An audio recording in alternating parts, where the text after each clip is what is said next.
We're at full throttle, it's lights out and we are go here in the Spanish Grand Prix, and once again the KTMs fire away, don't they? Miller got a dream start from the middle of that front row. It's a KTM 1-2, just as it was in the sprint. There's contact there, I think, between Zarco and Marini further down the field. More than he's run right out to paintwork as well, but KTM make the dream start. And somebody's gone down. Somebody's gone down. It's the Yamaha. It's one of the Yamahas.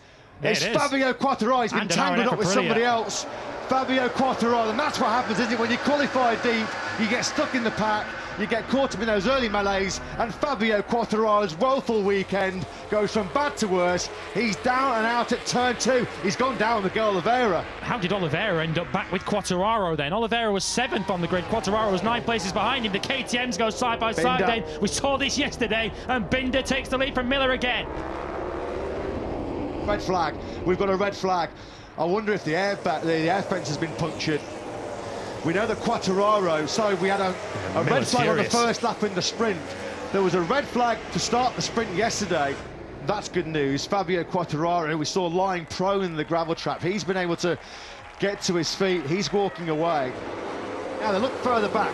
Bezzecchi's on the inside. Oh, Quartararo almost collided with the back of Bezzecchi, didn't he? He lost the front of his Yamaha, and on the outside again, no look at all for Miguel Oliveira, just minding his own business on the outside. Oliveira gets clipped, the pair of them go down. Horrible, horrible crash. Yeah, it was 3 into 2, and that just didn't go in the end. We'll try and get a view of it from on board with Maverick Viñales. So Quartararo gets almost sandwiched there, doesn't he, in between Bezzecchi and Oliveira. Oliveira absolutely helpless on the outside of the corner. Nothing he could really have done about that. And Fabio Quartararo's miserable weekend is complete. Here's another replay then of the reason why we had the red flags. Contact there between Miguel Oliveira and Fabio Quartararo. Quartararo just squeezed between them. You can see there, Quartararo's left hand just catching the upper arm of Oliveira. Look at that. That was the massive impact that poor old... Oh, Quartararo's got a long lap penalty for irresponsible riding. Wow, so now both factory Yamahas then. Breaking news here, the MotoGP, the FIM stewards have had a look at that incident, and Fabio Quartararo then will have to join his teammate Frankie Morbidelli in the long lap penalty loop. They'll be trying to relay that information to him now, I'm sure. Fabio Quartararo then. I'm amazed by that, I have to say. Quartararo then will have to serve a long lap penalty, so he might not have been told it, because I imagine the mechanic who was stood on the grid waiting for him, he won't have any idea himself, so they're going to have to obviously put that on his dashboard as he sits there on the grid. He might not even be aware yet about what he's going to have to serve when the race gets underway. Take 2 for the Spanish Grand Prix, full throttle, lights out, and we are going once again here in Jerez. And once again, look at the KTM's unrivaled launches off the line. Binder sweeps around the outside of Miller. Aleix Espargaro sinks like a stone yet again. Martin's got through on him. Aleix Espargaro, the pole man, back and forth, but once again, it's the KTM's first and second. Here comes Martin then up the inside of Pecco Bagnaia. Lovely move from Martin, who had high confidence coming to this one. Bagnaia, though, fights straight back into 3rd place. Proper Ducati duel, this, isn't it? Martin now will have the inside line. Coming through the Cribbio corner, he can't find a way through. That was super, super close. They've got to be careful. They don't want the 2 KTMs to start getting away at the front. Joan Mir's gone down again. Joan Mir is having an absolutely horrendous time. Miller, sideways, speedway style, back in the KTM into the final corner. He takes for the lead for the very first time from his teammate Brad Binder. He got great corner speed there, did he, Binder? He's launching up the inside of Miller. KTM on KTM. Through Binder goes then on the brakes. He settled up brilliantly through the Ferrari corner. Superb corner speed through turn number 12, and now Binder back at the front. Quartararo serves his penalty. Yeah, Quartararo through the long lap penalty loop. He goes in ahead of Augusto Fernandez, so he crosses the line now in 14th position. At the front, Miller just runs a tight defensive line, hugging the middle of the circuit where he gets it hot, and Bagnaia just pounces through. In fact, problem? Well, those two are really good. Well, I think Miller was just angry that there was a bit... I think Bagnaia got through obviously a little bit too aggressively, put his hand up to say sorry to Miller, and Miller was very frustrated.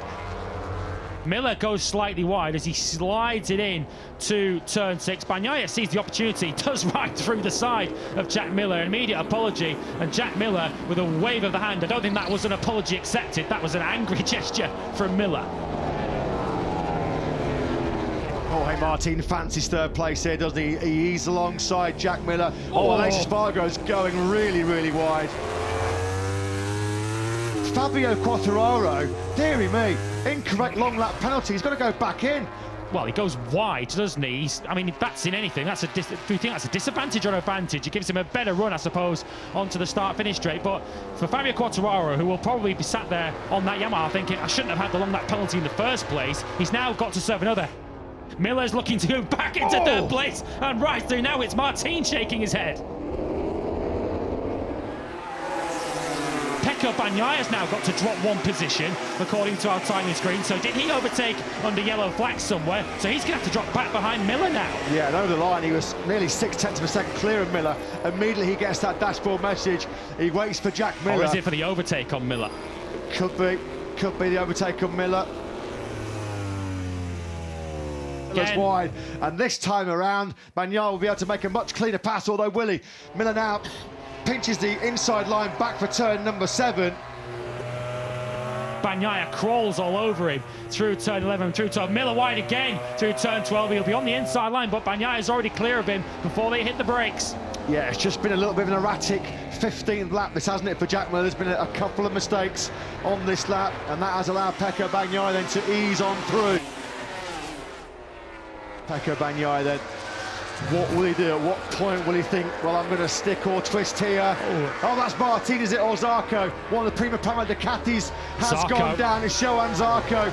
Well, we were bigging him up about his late race speed, but unfortunately, Johan Zarco is not going to see the checker flag. That was close, wasn't it?